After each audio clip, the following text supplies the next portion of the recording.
back to Try You Talk, where we don't give a used car salesman's boner what you had for dinner. We do care about movies, books, music, television series.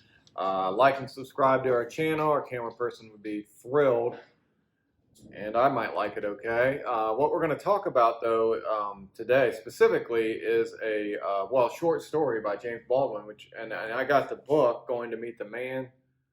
I think it's the title of the book, right? But Sonny's Blues, you'd recommended to me, and I've just gotten to it. I've been doing more with music than I have reading, and of course television I can always fit in. But I need to be reading more. But James Baldwin, there's a few stories in there that really I liked pretty damn well. One about the guy that was kind of stuck between worlds in Harlem, and then the white community, and he didn't fit in anywhere. But that's kind of beside the point. Sonny's Blues I just found breathtakingly amazing. If just the literature was, or the prose was just amazing, but then the message and just what it was about, and it was about it. Just I can't say enough. It reminds me of Hemingway a little bit. That Pancake, who wrote the short stories that. Oh, that's on my shelf. I haven't read that yet. Yeah, I can't wait to read that. Breeze J.D. Pancake. Just a great. That book's just called The Short Stories. But as far as short stories, Sonny Blues is way up there. It's one of my favorites I've ever read, and I just read it yesterday. And it's already. I can tell it's already elevated that high in my mind. Well, I'm glad you ended up liking it. I was in a creative writing class at Ohio State, and that was one of the stories that we read. That's how I discovered it. And it was the professor was really cool and chose a lot of really good stories, but that was one that I recommended to you. And I couldn't wait for you to read it because you have a musical background and a musician, and I thought you'd get even more out of it than I got. And I got quite a bit out of it. And I reread it a couple weeks ago. That book that you mentioned in Sonny's Blues is in about the middle of it, and it's so much better to me than all of his stuff is good, but that's on a whole nother level. So far for me as well. That evoked a bunch of emotion. I think the most poignant part, in my initial reading and what struck me and striking me thinking about it is when the brother who has the problem with heroin says we all suffer, and we all suffer in different ways. And and being around people with addiction, sometimes you discount, maybe what they're feeling or what they're escaping from. And this one was a pretty touching way for the guy to put it. The character, I mean, it doesn't just seem like a shitbag. I mean, it almost makes a legitimate reason for doing what he's doing. He said, there's no way to get away from suffering. So this is the way I choose to handle it.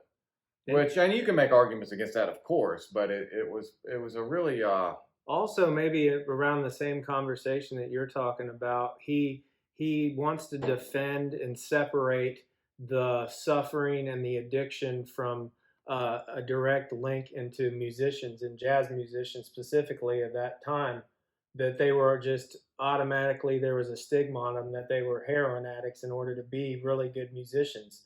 And he wanted to make sure his brother knew that wasn't the case. Yeah. That one wasn't linked to the other.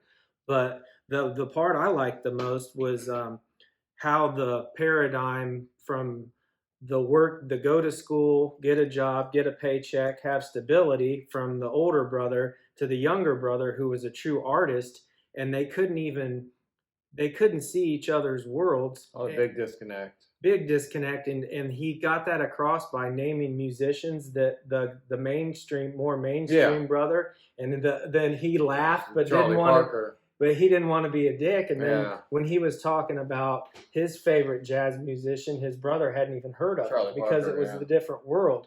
And then at the end, I loved it because the older brother, when he goes to watch him play and he steps foot into the bar, his eyes are open and he sees what his world is like and how he has a whole separate family and fans. He puts it in a really succinct way that I was just Sonny's brother at this place. Yeah. One thing I'll say before I stop is when they talked about the musician particularly, or the artist, but the musician particularly, it's like they had something eating at him, and it wasn't necessarily a choice or fun.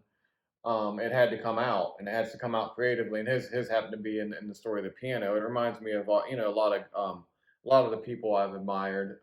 It reminds me a little bit of Henry Miller. You think Cobain or somebody might be the same way. But that's it. It's a really great story for. If you like literature, art, jazz, just good short stories you like to read. Um, Yeah, uh, the setting's great. Harlem and jazz. I mean, it's just it's perfect to me. and Definitely going to be in my top 10 short stories list. yeah, yeah, that's one I need to work on. But fun fact, since it's called Sonny's Blues, 73% of girls named Sonny have had crabs at least once, and I think it reduces like if they got crabs 2 times, 54%. So I like those numbers. yeah, if your name's Sonny, I don't know, get some gasoline and a good lighter and and set that bush on fire. And I've been around a couple girls named Sonny, I think. So I might have to check my bush after we go. But come to try you, fill out.